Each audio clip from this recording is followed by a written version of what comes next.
Chapter 16 Suitcase. I spy on the suitcase. It moves. I never noticed before. Sometimes the suitcase is on its side. Sometimes it's upright. Sometimes it's pushed beneath Pop and Ma's bed. Sometimes it's on the bedspread or tilted against a wall. Pop must be opening the suitcase, not just getting ties, but maybe other things? Maybe he's looking in. At what? Except for one time, I've never seen Pop touch the suitcase. It just moves, like magic. A beige case with a lock and handle and a thick, dark stripe down the middle. I can't sleep. Letta curls up like a bird. I like listening to her breathing. I like how warm she feels. In the dark, dark room, I think about how much I love my family. Ray has got to get to kindergarten. Mom has got to get some rest. Pop needs to feel better and get a job. I hear squeaks. Someone's moving, not sleeping like me. I turn on my stomach and peek above the pillow. I think it's Pop. His shadow is long as he pulls the suitcase from behind a box. He digs, grabs something from inside the box. He sits on the floor, legs splayed. The suitcase clicks. He's got a key. I hold my breath. Pop's lifting items from the suitcase. He's crying, pressing his hands against his mouth. I flinch. Even muffled, Pop's crying sounds wild. Last time I heard such a sound was when Mrs. Anderson's son got shot by a drive-by. She was in the street holding Eddie's body. If Pop dropped his hands, his cries would fill up the whole room. Maybe even the building. The entire block. What happened to Pop? What was he doing when the towers fell? Was he there? Chapter 17 Secrets. Saturday morning, Ma and Pop, Ray and Letta are going to the cafeteria. Pancakes, the only food Avalon cooks right, though margarine and syrup help a lot. I'll catch up with you, I say, turning back to the room. I think the key is in the box.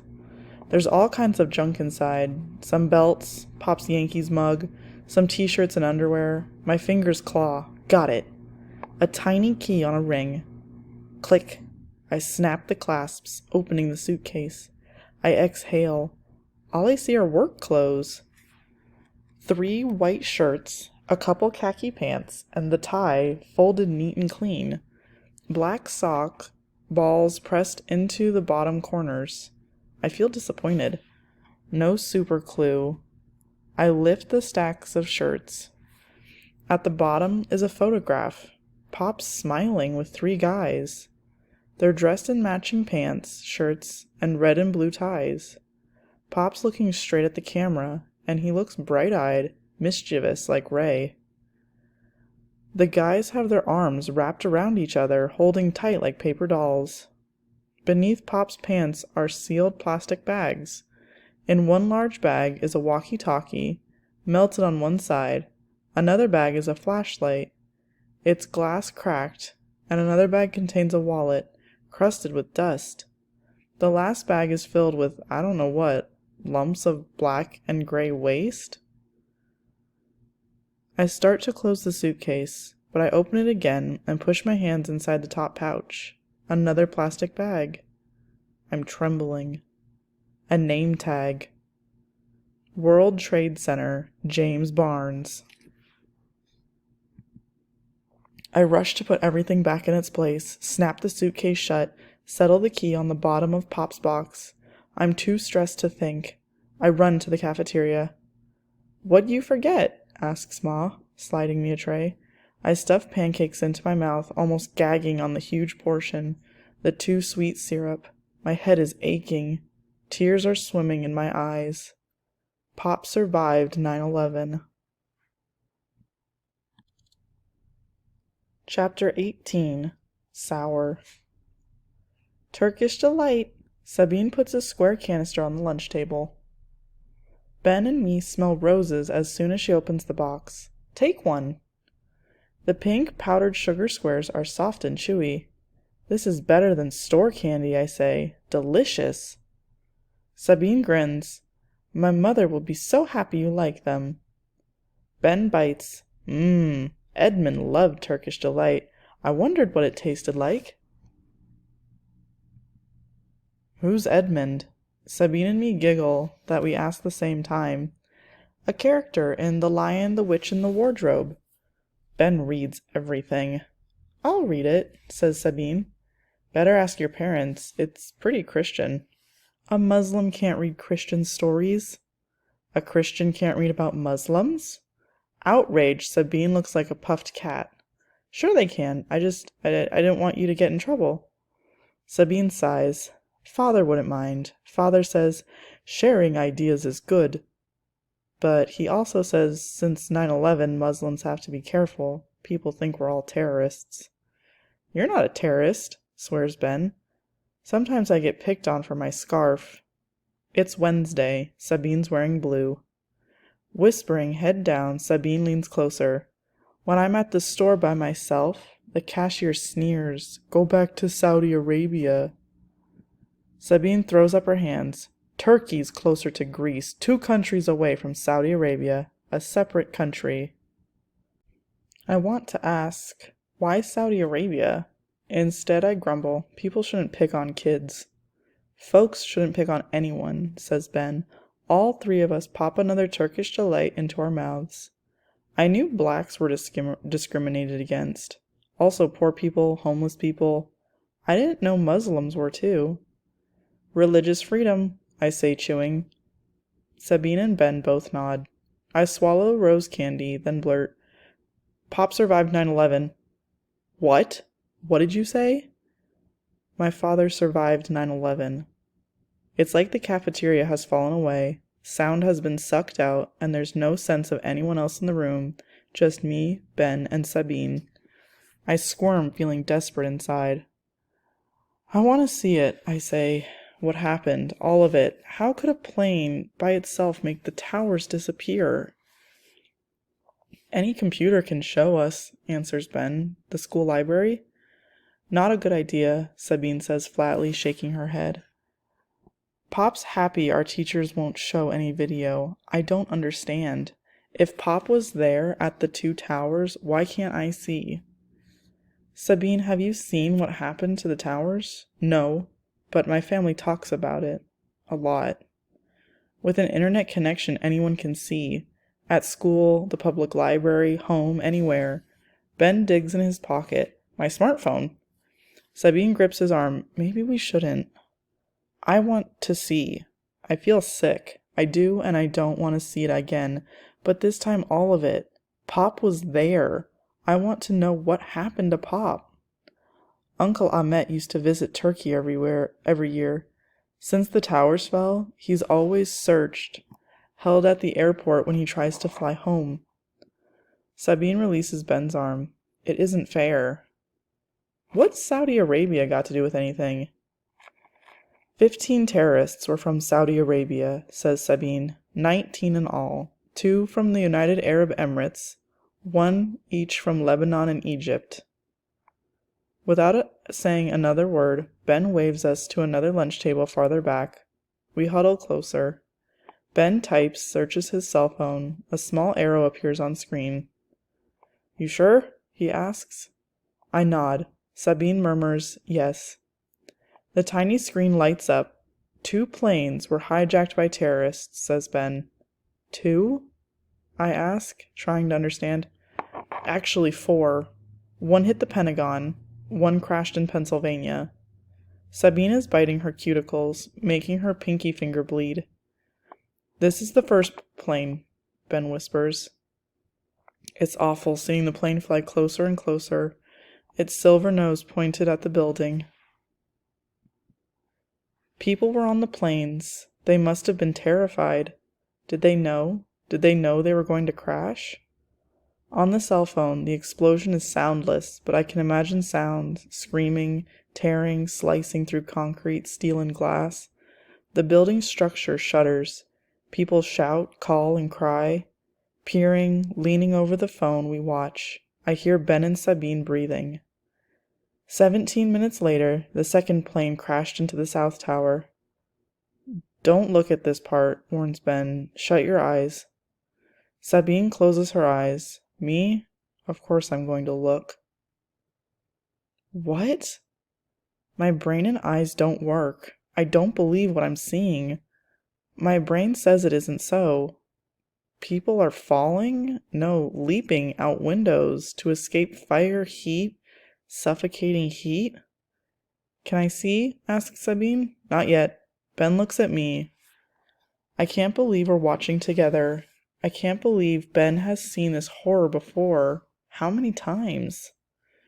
Ben is strong, tough, but I feel sorry for him.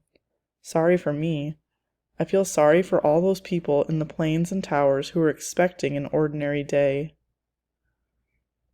I inhale, peering at black clouds, hellish flames raging, roaring inside and out the two towers.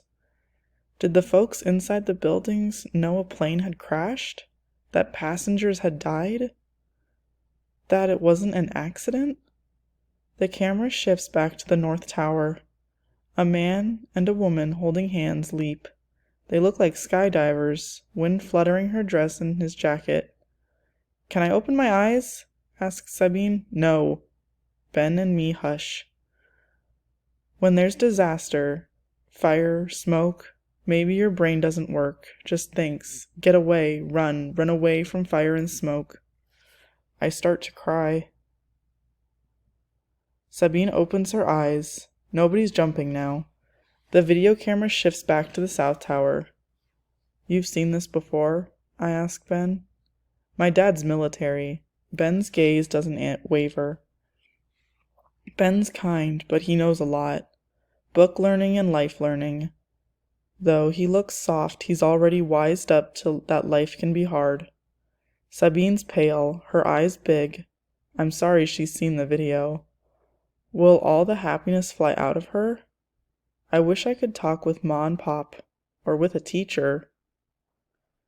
Sabine moans. I gasp. Ben's hands become fists. On the tiny cell screen, the South Tower, floor by floor, falls, leveling, collapsing like an accordion.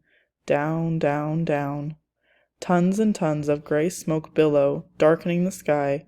Particles of glass and concrete flurry like a tornado. Steel, concrete, glass pound, rush like death elevators, squashing each floor one after another. And another. Boom, boom, boom, until there's no height, only weight hitting the ground. The people? Where'd they go? The South Tower burned for less than an hour, and then it collapsed. It doesn't make any sense, I say. Its foundation was strong. Took years to build, adds Sabine. Ben clicks another link. The planes were like explosives. Gallons and gallons of stinking oil, burning, metal so hot it lost strength and softened. Metal was the building's bones, I say, imagining metal sheets and beams buckling, glowing red. Ben avoids my eyes. The North Tower was hit first, collapsed second. The camera shifts to the North Tower. The unbelievable is going to happen again. How long did it take? I murmur. 102 minutes. The North Tower collapsed 29 minutes after the South Tower. Ben sounds like a robot, dull and factual. The bell rings. Lunch is over. Ben stuffs his phone into his pocket. Sabine wipes her eyes and adjusts her scarf. Going back to class, the three of us move like zombies. Chapter 19. History. On the whiteboard, Mr. Schmidt writes, "Attacks on American soil." Beneath the header, he adds dates. April 18th, 1775, the Revolutionary War. Paul Revere was on a horse, and he said, "The British are coming, the British are coming," classmates yell. "Is that really true?" asks Mr. Schmidt. Manny answers, "People just think he said that. His mission was top secret." June 18th, 1812, War of 1812. In 1814, the British invaded Washington, D.C., and, he points to Michael, They burned the White House to the ground. December 7th, 1941. I know, says Stasia, waving her hand. The Japanese attacked Pearl Harbor. Technically, Hawaii wasn't U.S. soil. It didn't become a state until 1959, but yes, Mr. Schmidt stops writing. The attack led to America's entry into the war. December 7th, 1941, World War II. Ben, Sabine, and me glance at each other. We know what's coming. I want to yell at Mr. Schmidt and tell him to stop. Maybe I shouldn't be learning this. I clench my hands. I have to learn this. It's part of my parents' world, my family's, which means it's part of me, isn't it? I shudder. Sabine is crying again, sniffling at her desk. Mr. Schmidt writes ever so slow. February 26, 1993, World Trade Center bombing. I'm surprised. I was expecting September 11th, 2001. Other attacks on American soil were by nations. This is the first transnational terrorist attack on the World Trade Center. You mean they tried to bring down the towers before? Asked Stasia. Yes, with a truck bomb. It failed. Mr. Schmidt turns back to the whiteboard. September 11th, 2001. He puts down the marker, his shoulders slump, and his back curves. No one says a word. Mr. Schmidt turns, looking like an even older Yoda. Al-Qaeda terrorists attacked the World Trade Center and the Pentagon. We call them terrorists because they are not representative of a single nation. Instead, they're ideologues. Here is what that means. Ideologues are narrow-minded people incapable of independent thought and critical thinking. So since 2001, America has been engaged in a new kind of war, a war on terror. Angel raises her hand. Why do they hate us? I can't help groaning. My head aches. Ben, his back ramrod straight, seems frozen, staring at the whiteboard. Sabine's elbows are on the desk. Her palms cover her eyes. Her fingertips touch her scarf. Mr. Schmidt isn't answering Angel's question. It's like his stomach is tied in knots. He's all choked up. I scowl. He should be tough. Tougher. Tell us the whole story. Behind my closed lids, I see floors collapsing, great gusts of gray dust, smoke rise. Seconds, mere seconds for the building to squish, squash layer by layer with tumultuous roaring, everything and everyone.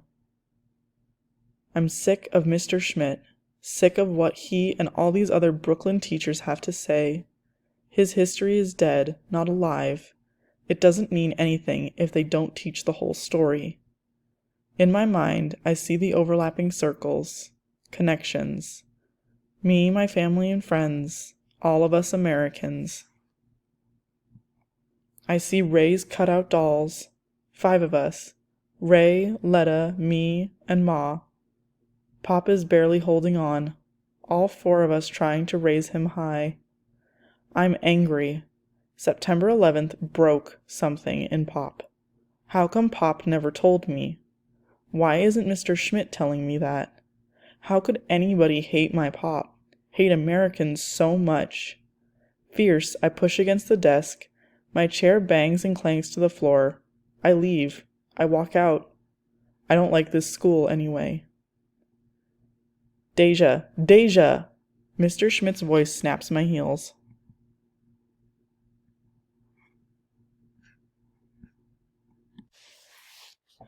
Chapter 20.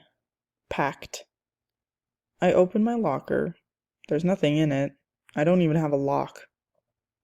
Deja, I told Mr. Schmidt I'd find you. I slam the locker. I don't want to be found. Come on, outside. You'll feel better. I think I won't, but it's Ben asking with his glasses and wide blue eyes. He doesn't even blink. I want to tell him that I hate him. That would be a lie. I don't like your boots. Yeah, I know. They don't fit New York. Oh, Ben, I'm such a jerk. The school bell rings. Recess. Doors open, and yelling, screaming kids dash everywhere. Come on. The schoolyard actually has equipment, swings, a sand pit, and a jungle gym. It's fun seeing the littlest kids run and play. Most 5th and 6th graders try to look cool. Stasia and Angel practice cheers. We don't have a team, but they practice anyway. Michael dunks a ball. Ben pulls me toward the chain link fence. There's picnic tables beneath the huge oak trees. He sits on the table, so do I. We're not supposed to, but we do anyway. My old school didn't have trees.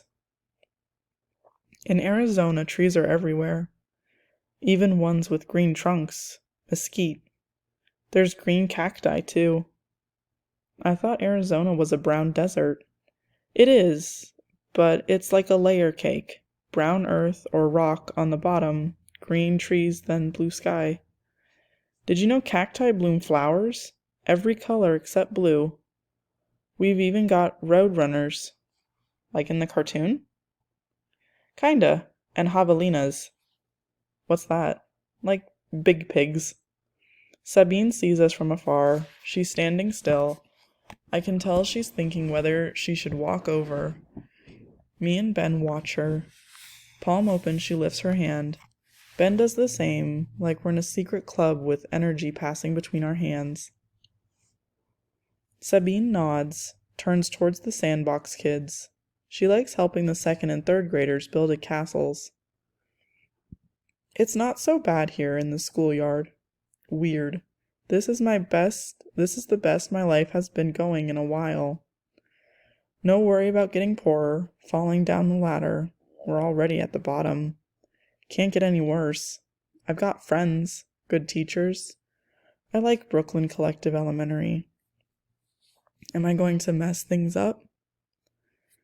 Ben, I've got to see it. I've got to walk across the bridge. Ben stares at his boots. Folks did that. Walked out of New York, over the bridge. Well, I'm going in. It'll take all day. I don't care. Pop worked in a tower. There's nothing to see, Deja, Ben whispers. There's a new building. I'll see that.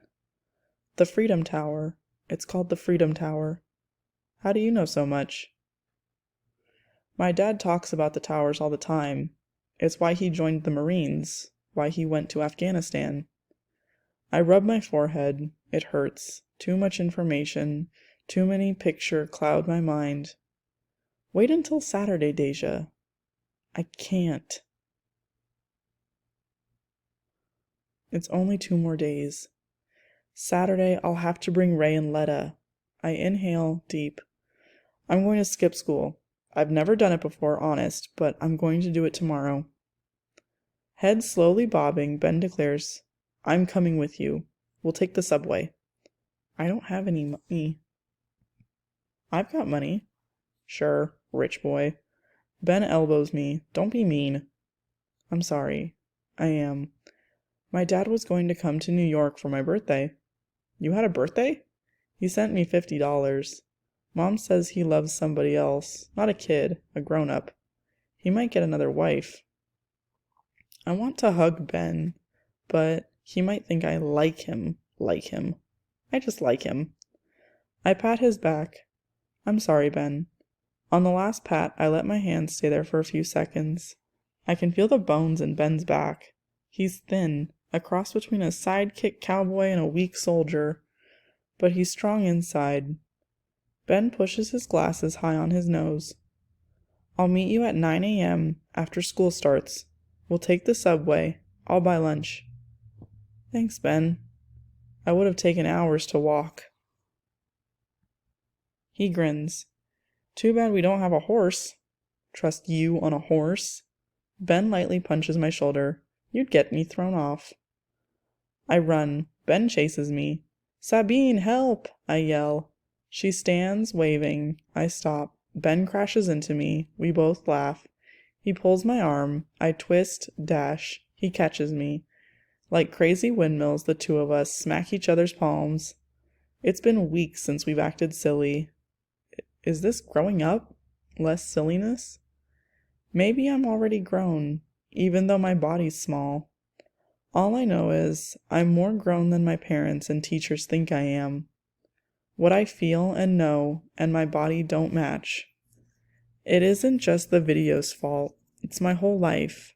I'm 10, 11 next year, and I've got to know enough to help Ray and Letta, to help Pop.